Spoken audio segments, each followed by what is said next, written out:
What's up, guys? Hey! Hello. Hey, we got a special guest in the house tonight. We do. Yeah. But first off, we've got Chad. What's up, everybody? How you guys doing? Hey! Good. Good to see you all. Got Danimal. Hey. Steve-O. Yes, indeed. Classic. And our special guest, Kyle Hudson from Those Guys. Hello. What's up, Kyle? Thank you. All right. Yeah. All right, we'll get to that a little bit later on. And me, Rusty Bones, is with you. But you know what we got to start with first, guys? What's that, Why Rusty don't we Bones? have a little toast? Ah, it's a good thing. What are we drinking? Tonight, we're going to be drinking Blackened. Oh, we've been Ride talking the about this. Lightning. Now, you see that? They did that little twist there. You know what? Ride the Lightning, the second album from Metallica, but it's It's a rye, fine not grain. ride. 2024 edition, a blend of straight rye whiskeys, Yes. double cask finished. In Madeira rum casks, non-chill filtered. So it's going to be a 92 proof, so it's going to be a lower proof than some of the other ones. And Yes. how about it? Let's do this. All right. Just Cheers. 92. Cheers. Oh, that was terrible. Yeah. See if I can do this. That's good.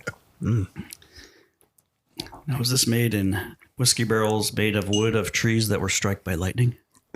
Every one Something of them. like that. Every one of them. That's how they got their char. Not just a traditional charring process. It was all lightning char.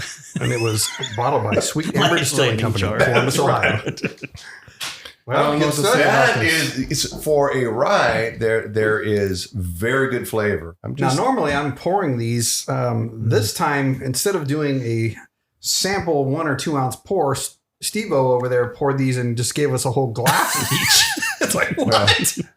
we're gonna ride the lightning all night, Apparently, baby. right? All We're going to have a night. good episode today. It's gonna be a good one. Until things go awry.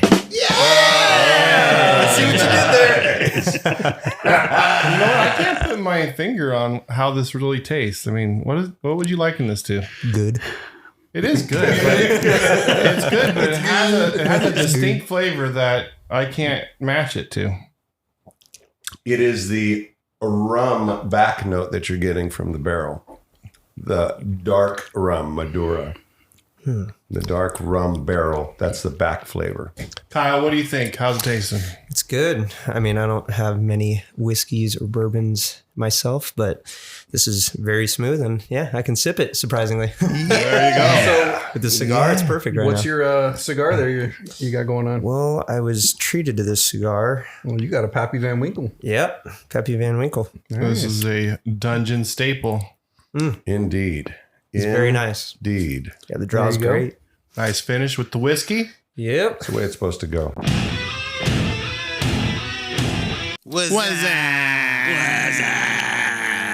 What's up? All right, what's up, everybody? We got a album review this evening, or this morning, or midday, whenever you listen to this. Or midnight. Sure you got everybody covered there, Dan? I don't know. It's a lot of time zones we got going on It's out evening somewhere. So there was a cover that caught my attention, and it was Josta and Josta for All. It's Jamie Josta. Many of you know him from Hatebreed, frontman from Hatebreed. It actually, that band is celebrating their 30-year anniversary, which is crazy. to That is think. crazy to think of. That's pretty nuts. But And Justice for All, one of my favorite thrash albums of all time. It's an amazing album. I'm wondering, it makes me wonder, I wonder if he had to get permission from Metallica. Well, Jamie Joss is very networked. Yeah. I would not think that he would put considering this who's out on this album, I would without imagine talking to he's good. somebody if he needed to.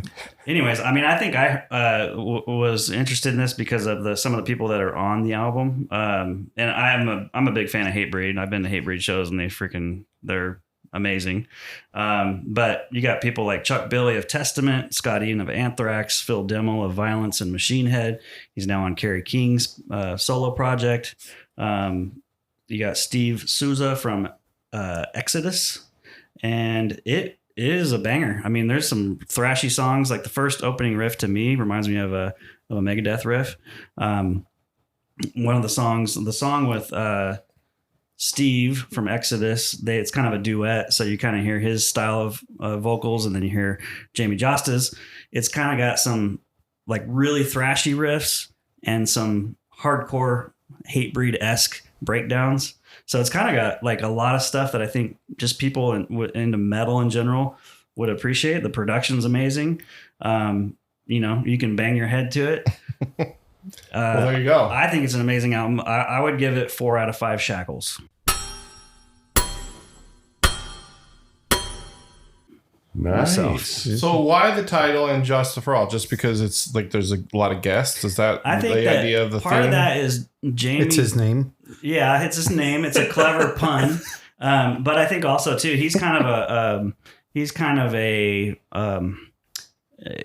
I don't know, like a staple in the metal community as far as like an advocate for heavy metal and the community of it and the camaraderie and the brotherhood, and all that stuff of the metal community. And, so I think, and Josta for All, it's kind of like a one for all and all yeah, for exactly. one kind of thing? Yeah, that's kind of my interpretation of it anyway. So That That's is a pretty cool album cover and the way they wrote the name and everything on Yeah. it. It's pretty. So 4 out of 5. five. Got 4 out of 5 shackles. So Yeah, check it out. Check it out. It's a ripper.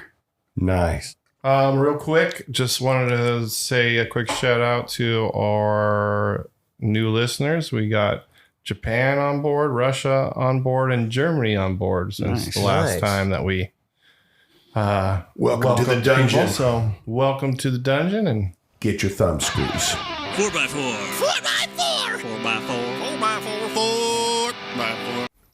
all right, we're going to do our top 4 today, and we are going to cycle this around the 90s, somewhat in honor of our guest today, Kyle Hudson from the band Those Guys.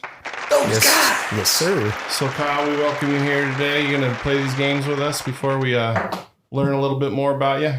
Yeah. I came prepared. All right. Well, we didn't, so that's good. Well, at least one of us did tonight. Yes. That's good. So we go around the table with this stuff. We name our 4th top 90s rock band, which is our subject today. Top 4 90s rock band. The only criteria for them being a 90s rock band, because 90s really had a plethora of different styles of rock coming out in it. So there was a couple trendy periods of NuMetal and grunge and stuff like that, but there was really a lot of, that's really when things were really splintered. New as an NU, right? Yeah, as an Yes. NU. Yeah. And the album had to be released in 1990 or later, Or later, so it couldn't be. but not 2000. Yeah. 90 to 99. Correct. So if that makes them a 90s band. That's the criteria. Not because At they least were started. necessarily famous in the 90s, but it could be. So everybody good? Did Yeah. everybody got their list? Ready to roll? I got a list. Okay. You're well, on my list. let's start off with you, Steve, and we'll end up with Kyle as we go around the horn. Number 4 for me is Nirvana. All right. So the only issue Well, I they're have with pretty that popular. actually Kyle brought to my attention was Nirvana was an American band that started in 1987. But they didn't have a release. I believe think their first they did. release. Bleach came out in 89. 80s, yeah, late 80s. Well, looks like I break the rules every single time. So I'm still going with You're a Nirvana. rebel, man. That's right. I'm a rebel. Always have Rebel been. yell. It's good. If you're going to break the rules, do it right out of the That's gate. right. You know what? Number 3 for me is going to be Kiss. So let's just move on. Actually, they were 1995. That's right. Yeah. Dan, what do you got? All right, number 4, I got Alice in Chains. Alice in Chains. Yeah, to me, out of the grunge bands that I can consider grunge, to me, Alice in Chains is my favorite out of that bunch. Yes. Great music, great albums. Awesome. And they kind of they fit into like metal concerts. I mean, I think their debut was a Clash of the Titans, and they were playing with Testament, Slayer, and Anthrax, and I think Megadeth. I could be off on that. I know some of the bands that's are true. right. But yeah, they opened up, and obviously I think they split the crowd. Some of the crowd was like, "Oh, who are these guys?" And I think most of the crowd was Yeah, thinking most that of them, actually yeah. at that time. right, but yeah, they're awesome. Yeah, so number 4, Alice in Chains. Right on. Well, my number 4 is a band that a lot of people know. Very popular band, still popular. Matter of fact, Rusty Bones just went and saw them in concert. Number 4 is Pearl Jam. Right. Pearl Jam, yeah. Some great albums. They got a lot of albums. I wouldn't consider them a killer no filler releaser of albums, but their early albums were great, and then they had good music all throughout. But they release a lot of stuff. They do. A lot of live they got shows, a a ton lot of of stuff. I actually never even talked about the concert, but I mean, it was a good show. Like the first 4 songs, it was like really dark, and it's just guys up on the stage playing. You couldn't hardly see them, and we had pretty darn good seats. And then it got lighter as the show went on, but it was definitely different. I would say Eddie Vedder is very sincere when he's talking. Like it wasn't planned speeches. You can tell he kind of Just rapping with the crowd. But yeah, I mean, he was genuine, I would say. So, but yeah. Cool. So for me, my list will be, had to be very creative on this list. Really? Just to stick to my roots because it's a rock and roll show. Oh, Okay. all right. It is rock and roll for sure. So in What do you got? 1990, Shake Your Moneymaker came out. So I went with the Black Crowes. Oh, that's a good choice. Hey. That is a good choice. They actually have a new release. It's a really good Just came choice. out too. So Yes, they did. Black Crowes. And they rock. Yeah. They're hard to handle though. Okay. Kyle, you were looking back at the 90s when you became a fan of 90s music, right? That is correct.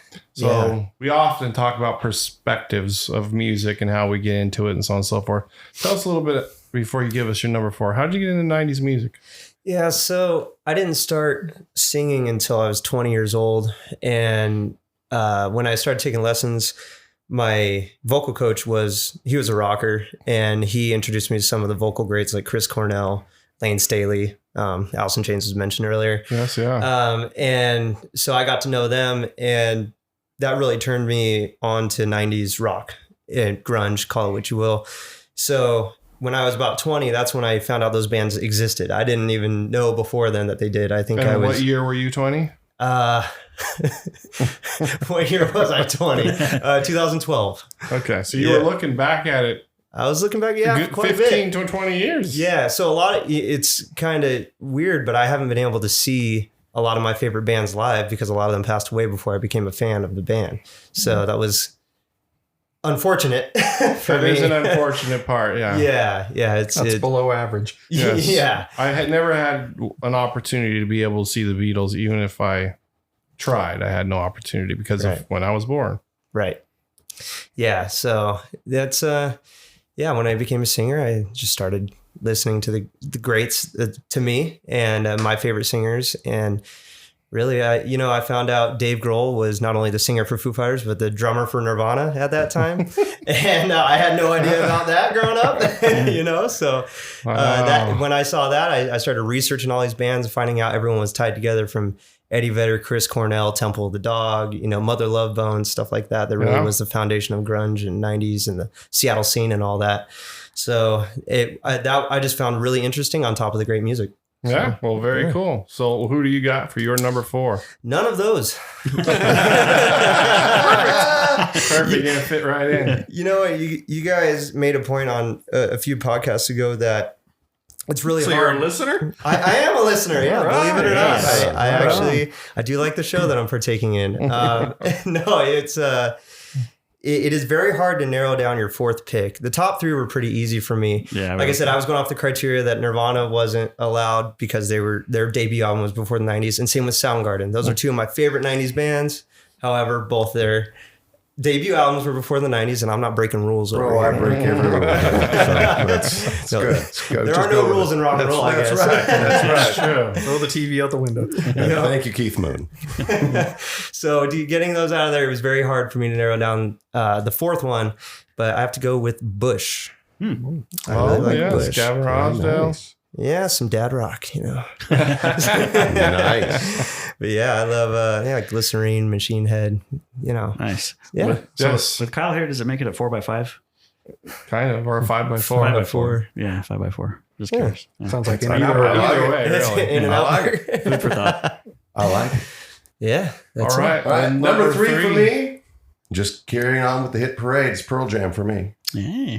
All Pearl right. Jam for me. And again, it's the same criteria, just that these are the bands that stuck out, that rose above the Fray. fray. Did I tell you when I went to the Pearl Jam? No, I'm just kidding. All right, Dan, what do you got for number 3 then? Number 3, I got Rage Against the Machine, self-titled. Mm. Yeah, well, Rage Against the Machine, the band, but the self-titled Now, album. were you into Rage Against the Machine when they were coming out? Yes. When I heard that first album, I was like, dude, this is different, and it freaking Definitely different. sounds very unique, and the guitar playing, like, it was really cool to hear, like, when it came out. I mean, Tom 'cause I was Morello is crazy. I think I was a sophomore in high school, and I was like, what is this? This is crazy. You know, and then the second album I was into, and then as it evolved, I kind of lost interest a little bit, but I still absolutely appreciate like the ingenuity and the, you know, creativity and all that stuff with that band. They're great. And in fact, so one of our roadies was in a band with Zach De La Roca. He was the drummer in a band called Inside Out. And yeah, and he would always, I don't want to, you know, throw anybody under the bus, but he was always like, Zach was a spoiled kid from Orange County, and, you know, he's rapping about this and that. Yeah, well, that's throwing someone under the bus. So I don't want to. But I say cheers to that. Yeah. Throw them under the So bus. anyways, Real quick on the spot question. Don't shoot the messenger. Rage Against the Machine or Audio Slave? Ooh. Rage Against the Machine. Okay. Steve, real quick on the spot. Rage. Rage. Rage. Wow. Audio Yeah, Slave Slave? all day long. For Really? Me. Oh, no. Oh, It's yeah. because Tom I like Morello vocals. is maybe a 4-star general in the Kiss Army. That's But he's on both bands. The no. difference between the two bands is Cornell Singer. versus Zach. No, Yep. I'll take the I'll little take spoiled Audio kid Slave. from I'm taking Any Rage. day. Those albums are I'm phenomenal. taking Rage. Anyway, I so like it. I like it. I'm going with it. I'm drinking to it. word to me, right? Number 3. 3. So I also have Alice in Chains. Alice in Chains were my favorite of, I guess, what you would call the big 4 of grunge, Pearl Jam, Soundgarden, Alice in Chains, and who am I missing? Nirvana. Nirvana, of course. Oh, sorry. They're the rule breaker. You know what I'm noticing here is there's not one flannel item of clothing here. Not And you'll one. notice on my list, not one grunge band will be on my list. There you go. Okay. Well, all right. Well, I would have had Soundgarden on here, but they came out in the 80s. So, again, I stand corrected. but you didn't say Soundgarden anyways. You're right. All right, so Alice in Chains is my number 3. Rusty, what's your number 3? So I did keep it in 1998, but the original album That's in fine. the UK came out in 1997. All wound up. Godsmack. Oh, okay. Ooh, I love me some Godsmack. Yeah, I didn't even think of Godsmack, actually. They wouldn't have beat out these other bands, but They did. They got the number. They smacked Yeah. him, according to Rusty. Yeah, they did. They did. all right. Kyle, what do you got for number 3? Well, Pearl Jam. Okay. I love me some Eddie Vedder. Can't understand what he's saying, but man, That's the way does he it is. do he it right? says it with emotion. He does. That's right. Does. That's Love right. the Adam Sandler SNL skit. Yeah. Yep. That's great. Yeah, I It's the think Black is probably one of my favorite 90s songs of all time. Probably. Yeah, just the emotion. And I've watched countless videos of them performing it live at, I think it was like Pink Pop that festival or something like that in the early 90s. And I mean, just phenomenal. And him stage diving, he's an interesting front man, but he would stage dive off the top of the rafters at their shows and Yeah, stuff. he's I mean, we're wild. talking Oh, yeah. 20, 30 feet into a crowd. I'm like, Oh, yeah. I'd be scared to break people's wrists. From the very first album, he was doing that. He's wild, but Yeah. I really like him. Pearl Jam's one of my tops for sure. All right. Right on. Good pick. Steve, Number are we 2, back on playing with the rules now? Number D. playing with the rules has already been mentioned. I'm going to see him in December. The Black Crowes Black Rose. Okay. Are they doing their own show or are you seeing it with Aerosmith? with Aerosmith. Oh, okay. Got you. Dano. All right, number Number 2 2. is Tool. Undertow came out in the early 90s. And Undertow is not my favorite album of theirs. Actually, the EP is my favorite piece that they've done, Opiate, which is, I saw in a skate video. And I was like, who's this? You know, awesome. And then And you followed them all the way then from the I first learned record? about them at that point, and then I had a friend that was like, "Have you heard their new album?" And that was when Undertow came out, and I was like, "Yeah, it's great. I like it, but I don't like it as much as Opiate." And then Enema came out, and I was like, "Whoa!" Blew my mind. That record is incredible. And then some of it now, like I love their new album, but it is kind of more like stuff that I'll put on when I'm working, and it's like atmospheric music that I can kind of. So you don't put it on ever? Shots fired. Wow. People don't even know how many shots were fired right there. Wow. Come on, man. That's one you, Chad. And Maynard from Tool was on Rage Against the Machine track. Yeah. Know Your Enemy, right? Exactly. Yeah. Yep. I like Tool, but yeah, I have to be in the mood to listen to Tool.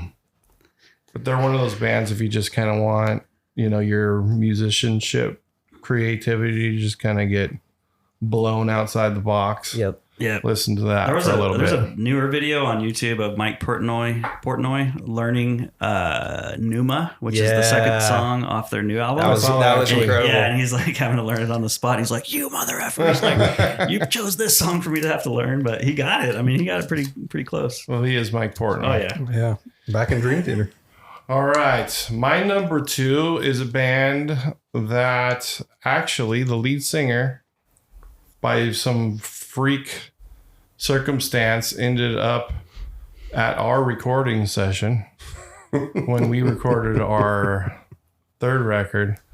The band is Remy Zero. I wouldn't necessarily call them heavy. They're kind of alternative 90s heavy. Great melodies. Phenomenal band, actually. Remy Zero. Are they on streaming anywhere? Yeah. Okay. Yeah. Everywhere. Cool. They their most known song to you probably would be the theme song to Smallville, Somebody Save Me.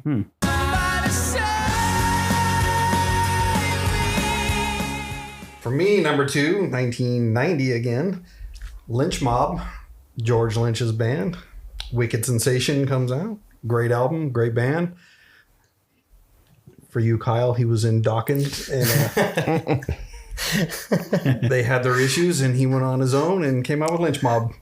For you, Kyle, Dawkins is a band from the 80s. Nice. Actually, 17th grade.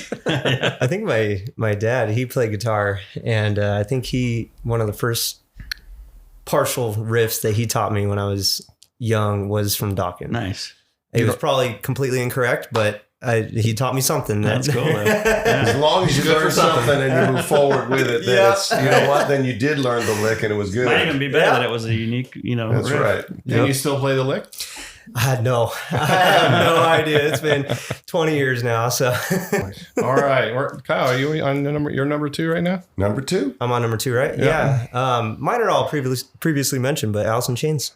Yeah, Lane Staley. Being a vocalist myself, just Lane Staley's phenomenal, and Jerry Cantrell also. They're both great, and I remember when I dove into the research of all the 90s bands and how they're all mingled in and how they got Lane Staley in the band and all that. I just thought that was a cool story too, and that Cantrell wrote a lot of those songs, and I thought that was pretty amazing too. And he was arguably a better singer than Lane Staley, some people believe. So that's a tall order, man. yeah, some people, not me people, but Lane Staley, he's phenomenal. one of the better vocalists of that time period. Absolutely. But I love the way those guys harmonize. Very, very unique. Yeah. A little that 2-tone vibe that they got. It's almost Beatlesque actually, playing in this style of music. There you go. Right. That's they are the premier heavy metal band of all time.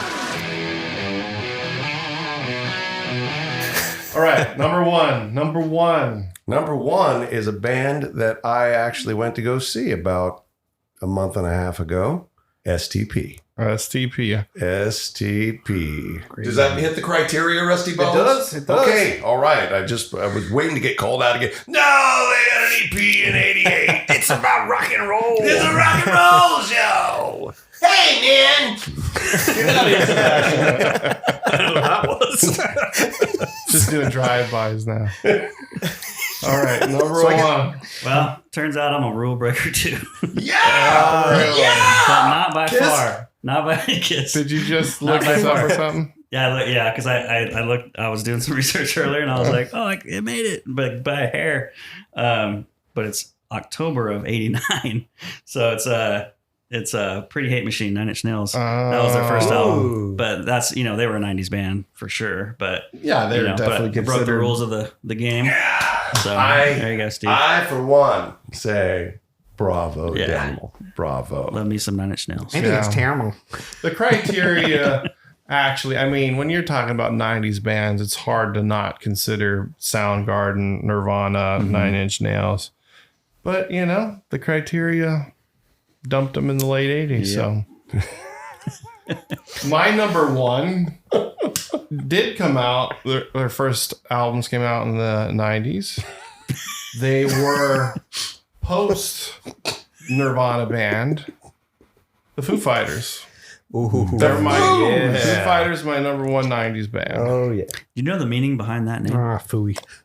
Tell us, Dan. So the Foo Fighters in World War II were what American fighter pilots hauled when, like, they would see UFOs basically, and they called them Foo Fighters. They were like strange lights in the sky when they were flying their missions and stuff, and they were called Foo Fighters.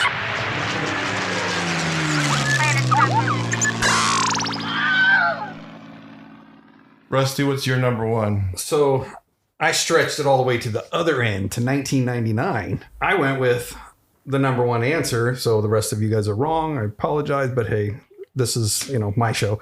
No, it's not. But anyway, it's Buck Cherry. Yes. Yes. You're a big Buck Cherry fan. I know this. Self-titled, Lit Up comes on the stage. They were destined to be the saviors of rock. It just never happened to be. Why weren't they bigger band for me? A lot of it sounded the same. You want to go like AC/DC, they're the same thing. A lot of it sounds the same, and I love it. Love Josh Todd's voice, love the music, but good stuff right there. For They the rock movies, live. I've seen them a couple times Yeah, live. I've seen them me too. So Buck Cherry's the right answer. Yeah. Kyle, go ahead with your My wrong answer? Well, I honestly feel like my number one is my wrong answer because two bands were mentioned today that are two of my top three bands of all time that I didn't even think of for 90s bands. And that is Rage Against the Machine and Foo Fighters. Those are my two top bands of all time. Oh, there you go. And I didn't put either one of them as number one. Change it. You can change. So it wasn't Buck Cherry. Diversity is what we like. Yeah, no. It is Buck Cherry because you didn't say it. It wasn't those two.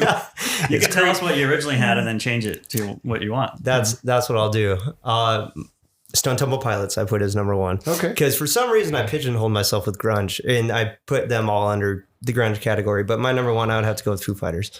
Nice. Yeah. Foo Fighters would be my true number one band from the 90s. Well, there you go. Sweet. Yeah. So It's been said. It's written. So let it be written. apparently Let it be I'm done. wrong. Well, it was nice that I was able to sniff the glory for a moment. That's right. That's right. So I'll give you a The story. drummer was babysitting your incorrect answer for a little while until he jumped on board. So Stone Two Temple cheaters Pilots, tonight. Scott Weiland moved his family out here out in our neck of the woods, basically, Yes. to get away from the LA scene because of the drugs and everything else, trying to start all over again. Anyway, his son went to school with my son, so Noah is his son.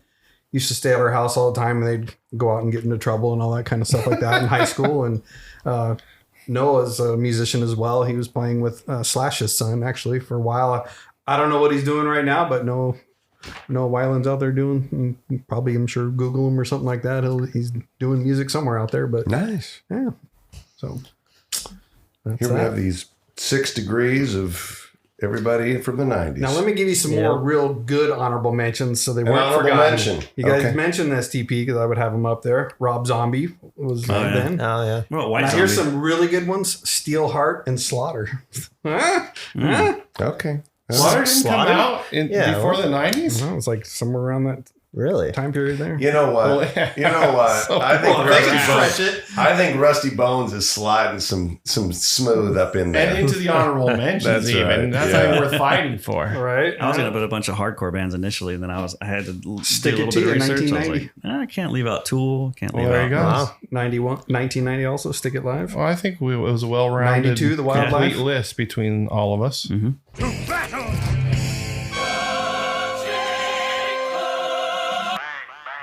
All right, the next one is Banger Battles. This is for the 1990s, the brawl to sell it all in the 90s. It's going to be Grunge versus NuMetal. What? Ooh. In one corner, we have grunge weighing in with 4 main bands: Nirvana, Pearl Jam, Alice in Chains, and Soundgarden.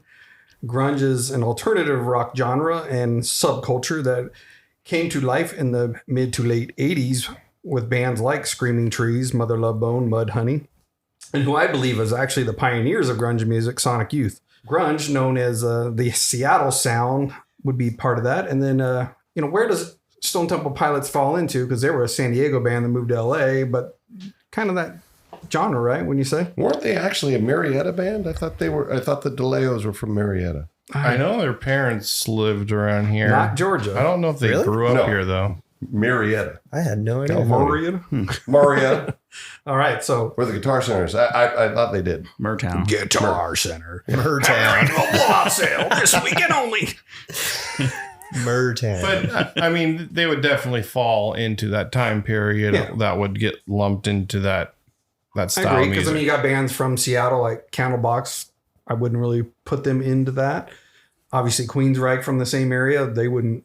They were before that, so they Yeah. wouldn't fall into that They're either. a full but- decade before that. yeah, but I mean, you could. Yeah, grunge obviously got very connected to Seattle because of so many of the big ones came from Seattle and so many of the roots came from Seattle. But once that style of music took hold, there was a few bands from outside like STP that would fall right into that category and can't throw them out because of their geographical challenges. Nope, you can't, because hard rock could be across the whole nation, across the world, actually. In the other corner, we have NuMetal, with bands that were influenced from sounds like Pantera, Linkin Park, Papa Roach, Limp Bizkit, Slipknot, and Korn.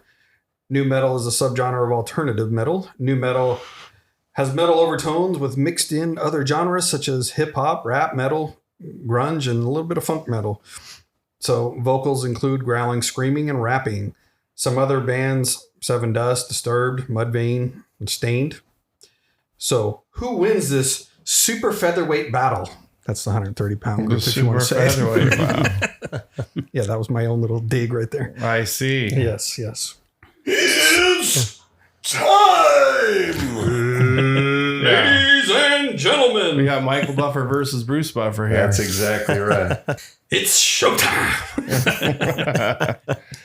So who is it? Is it grunge, and what is the argument for that? Or is it NuMetal? What's the argument for that?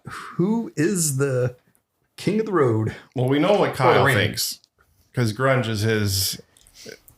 That's his Well, stuff. let's see here, though, because you got. That's I mean, does tough. Foo Fighters fall into grunge? Well, put it this way: the first Does album. Rage fall into? I would put Rage more on the NuMetal side. See, I put that's Rage on to me, the I metal put Rage side. on NuMetal, and the first album I ever bought was Linkin Park, Meteora. So But that's- or Hybrid Theory. That's my new bad. metal too, yeah. and that's NuMetal. However, That's later in the decade. if we're going with impact and overall cultural impact, worldwide impact, I think I'd have to put my money on grunge. Now, see, I would say grunge, though, was very short-lived. I mean, it was only, less than 5 years or something like that? Was the For sure. I mean, it still carried Yeah. on. I mean, Pearl Jam is selling out Yeah, arenas. it was trendy for about But four, I mean, it was 4 years I mean, or that so. was like literally a really short run there. Usually you get a decade True. out of a genre. But Right. it's still here today, so it's still on the well, radio. those bands are, but Well, yeah, they're not here. grunge is not really you don't have new bands coming out that are considered grunge at all. Grunge is historical at this point. To me, I would pick grunge over new metal because I hated new metal when it was in like the Limp Bizkit that phase. When I heard Korn for the first time, that intro, I was like, "Whoa!" This is Korn. Yeah, I was like, Get wow. that corn out of my face.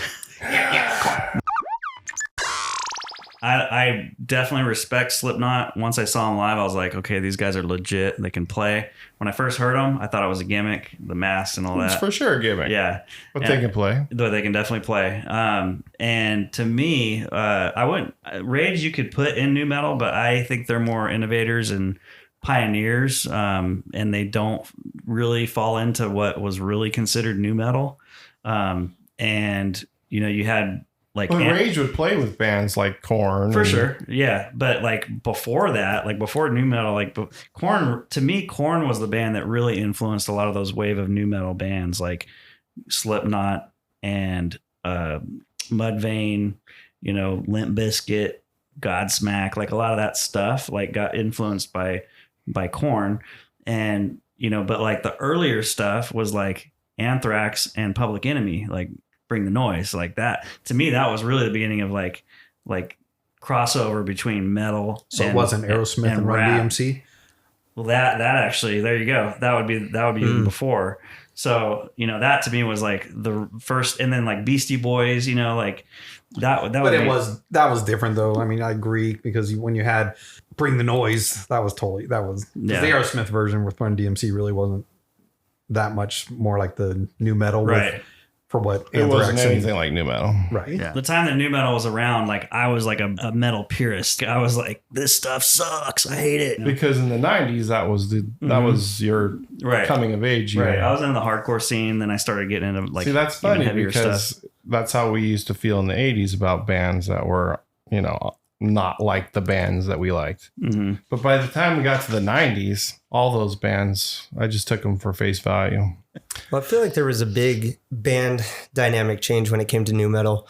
Like you were saying, like grunge was a continuation of rock bands. As a 3 or 4 piece band, everyone's playing an instrument, which is why I think Rage fits into the grunge category, because Tom Morello was a DJ on a guitar. Yeah. He wasn't a DJ. He wasn't an added member, backing tracks, electronic stuff like that. You look at Linkin Park, Slipknot, they have like 10, 12 guys on stage. Right. It's crazy. The whole band dynamic changed. It was no longer you're watching a rock band play a different type of rock. You're watching A production. a production play a whole different genre of music. So I feel like when bands naturally evolved, so to speak, into grunge, or, however you want to call that when you're watching that, you were still watching a rock band, and that impact of the traditional band sense was, to me, a greater transition than nu metal, which was a completely like just different thing in itself. Like you have a rapper and a screamer. Well, I'm taking let's say Linkin Park, for example. You have Chester Bennington, who's a phenomenal vocalist, one of my favorite of all time. But then you have Mike Shinoda, who's a rapper, and you have DJ, I think it's DJ Han or whatever. That's the DJ for the band. And you have someone else, you just have this whole different dynamic when you're watching the show. The show is different too. It's not as gritty and raw. It's more of a production. So, I think that's a big difference between the two. That's a good way to Yeah, put it. now I think it's distinct. I think it's odd that, with all of us playing in bands or played in bands, and you go to, now thousands are lining up to go see a DJ play at an arena. Right. Yeah. Or Like, artist. One Yeah, person, that's Taylor madness. Swift. I don't get that. I don't understand. Well, Taylor Good for Swift's them. different because She's a pop she puts on a production like you're Yeah. going to the Olympics practically. True. So yeah.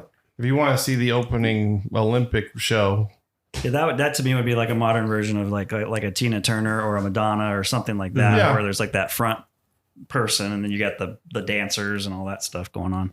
I mean, I could see the draw of something that's that grand.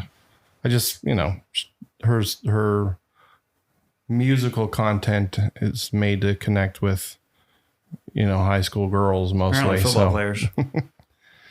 I don't know that the musical content is what Travis Kelce was after.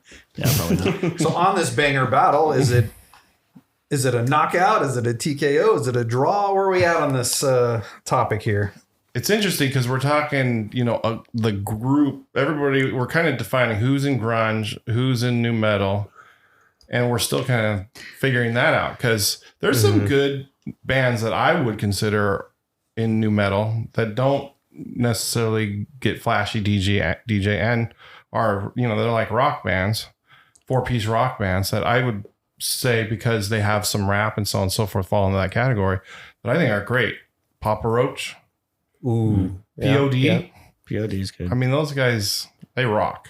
Yep. And I would say they fall into nu metal. Yeah, I would for sure. I don't like. What about Evanescence? Do they fall into nu metal? I would say so. Yeah. I would say so. So, I mean, there's another good band, in my opinion, that you could put with that group. And I personally love Linkin Park, especially the first two records are amazing. Absolutely. There's no Even doubt. though you bunch of hated talent them. and But you creativity. like them now, right? You get Hybrid Theory now, right? No. You still hate it? Not that I won't re-listen and revisit it, but I just never. I disliked it enough to where I have not wanted to go back and try it again. The angst I in completely his voice understand. on that album is completely just understand. it's It's unmatched. amazing. Yeah. It's Great amazing. melodies. And I'm open minded, so I would definitely go back And and, he can and listen to it. I saw Linkin Park live, and before I went to the show, I was already thinking as a singer, there's no way he can pull off this whole gig singing like that. He does it. 100% did. He blew me away. Where do you put bands like Creed and Nickelback? Because Nickelback's 90s too. Both of them are 90s bands technically. Creed was actually Right. almost on my top 4 list. Was it really? I like Creed. I Why are love those Creed. bands, those two bands specifically, sorry, why are they like made fun of? Like Nickelback is always like, Because they're "Oh, too man." successful, and you that can't be what it too is? successful in Yeah. rock and roll. I mean, it's not like, cool. oh my God. They're That's like, it. You're right. It's really because everybody no else one's singing part of along it. to Rockstar, and if all you of a sudden can't do then, it, you and- bring it down. Yeah, Creed got just so big and outside of, everybody who was a fan of that music, became more mainstream, and then, people start becoming haters. Collective Soul. They had some kind of. You think they got haters? No, I think it was they- kind of the same as Creed, Nickelback. Oh, yeah. Actually, they had a. I remember there was 24E one. opened up for Collective Soul. I like Collective. They They have did. some good albums. Great. I was like, this is really good music. So I'll just take more of the influence, like with Pantera, than you can have all of the other bands, Because it's a rock show. because this is a rock show. So where are you throwing Pantera? I don't know, neither one. Yeah, Pantera. I, they're don't think would be in there. Kind of, I mean, They're if there metal. was such a thing as a big five, they'd be the big five. Projects in the Jungle is by far the best Pantera album of all albums they ever put out. I'll argue it against anyone. And it is a glam metal record before Cowboys from Hell. And during the 90s, as they were releasing all those 90s music, they disowned that part of them. You couldn't find it on the remember that, website. They basically They stopped it. divorced themselves from it. Now, the first album's a little rough and raw. Projects in the Jungle is the second album, one of my favorite albums of all time. Yes. And then I Am the Night, which is it's like a more produced 80s record, late 80s record. I think And that's then- cool that you like that album though, because that's going to turn a lot of people on to at least listening to it. Trying to find it. Yeah, first. trying to find it and be like, some people are probably going to hear it and be like, holy crap, like Chad's right, So yeah. there might be some, If you don't know, then you will be shocked that that's Pantera. right. Yeah, I would agree. But it's a totally guitar different playing, sound. I mean, it's, Yeah. and he wasn't Dimebag Darrell on those albums. He was Diamond Diamond Darrell Darrell, I remember that. on those records. Yeah. It's right there. So to me, if I had to pick on the grunge, it'd be Alice in Chains would be I think the best band, because they weren't really even that grunge style like the other ones. I thought they were completely Yeah, Different. I think they fit nicely in that grunge Yeah, they for fit some in, but reason, they were different. but they're different. Yeah, Really, just because of the time. Yeah. Even Soundgarden. In the beginning, when I heard Soundgarden and Alice in Chains, they were new hard rock bands. Because nobody was calling it grunge at the time. That didn't get placed on them till it was almost done. That music was almost done. I'd have to do the same vote on that one. Like I'd have to vote grunge as the winner and Alice in Chains as the champion of grunge. And then we know Kyle's grunge. I'm going to Yeah. make it unanimous. I think grunge wins this battle. What's I'm your not going unanimous. You said grunge. No, I didn't. I said Alice in Chains would be, if I had to pick a band, it would be out of that genre. So you're picking new metal? No, I'm picking none of them. I could care less. I can take all that generation. Buck Cherry. Yeah! They could take it off the radio for good, and it wouldn't hurt my feelings. Wow. Rusty Bones. Just on a whole This could have been. segment. This could have been I think a it's 'cause- disqualification. I think it's No, because there are Rusty some didn't good want the bands, same though. answer as me. Oh, There are some Yeah, good it's- bands. There's some great music coming out of it, but I don't have a stake in it. I'm a rocker. I say grunge is the winner. There's just too much. I'm not going to argue on It's this one. wider, I would say. There's more. To me, it's good- more rock and roll. There's more good music in it. There's Yeah. more pure music in it. I think the new metal bands there's very specific bands that are good, but the whole scene isn't necessarily my thing. This is the featured subject.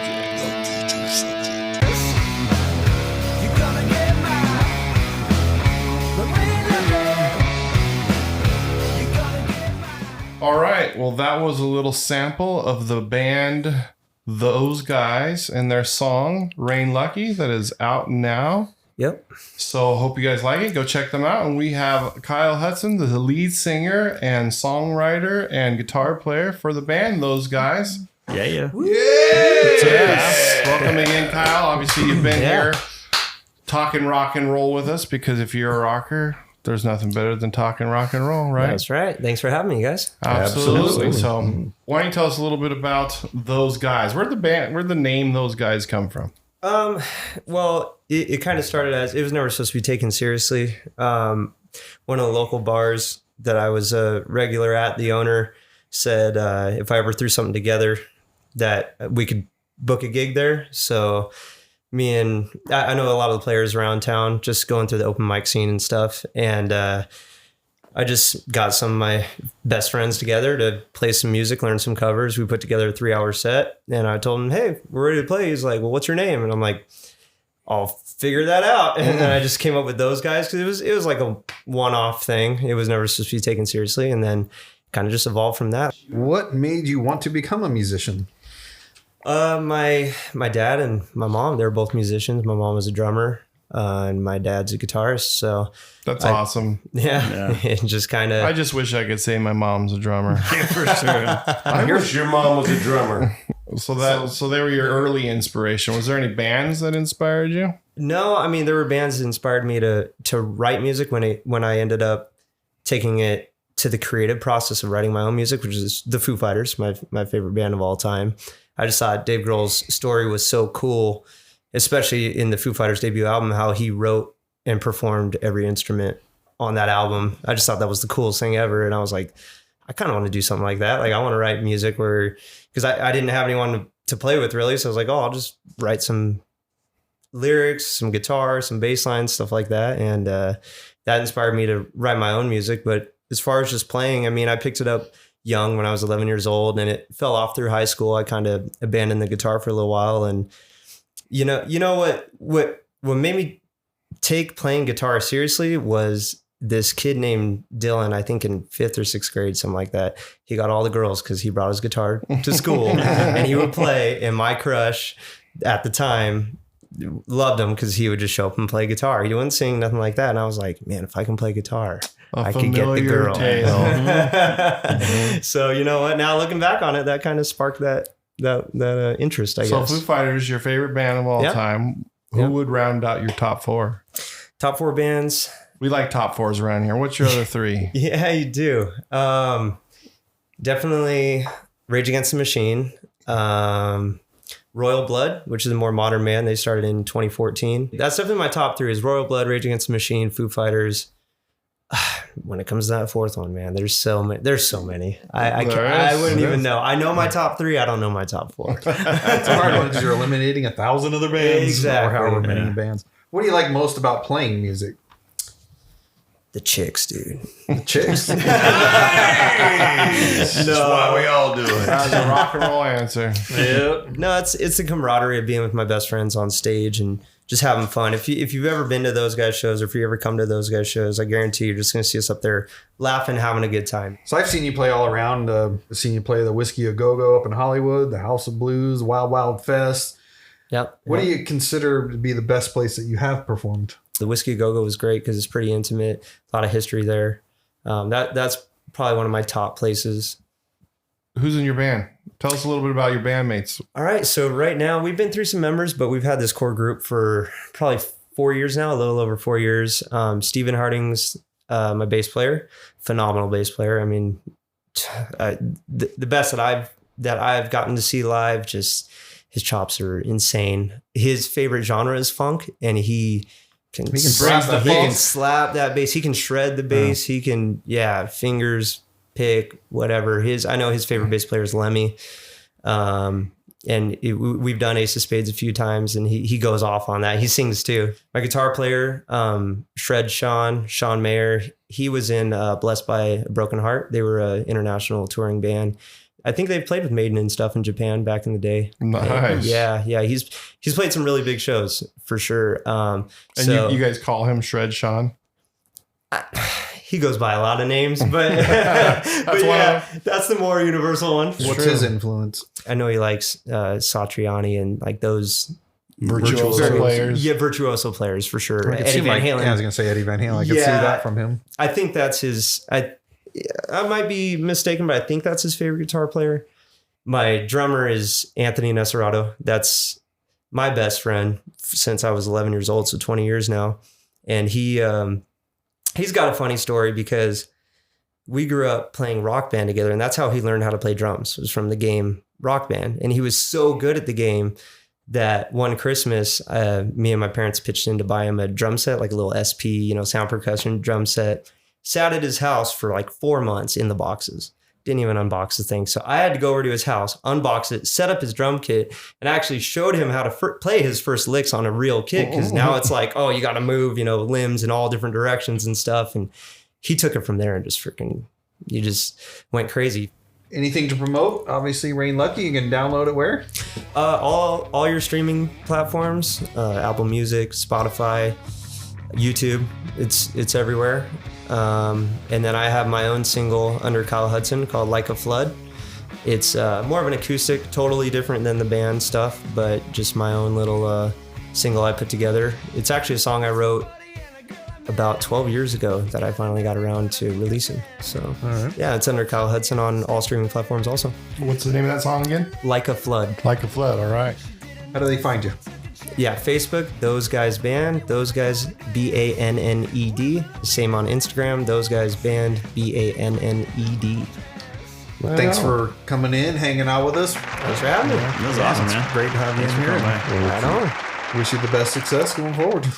Thank you. The Dungeon recommends. I want all of our listeners to go and share this with your friends and put it on your Facebook wall. Get us out there. Spread the word about the Rock and Roll Dungeon. That's what we need, your help. So give us your love. Thank you for listening to the Rock and Roll Dungeon. Until next time. You're in the dungeon, baby.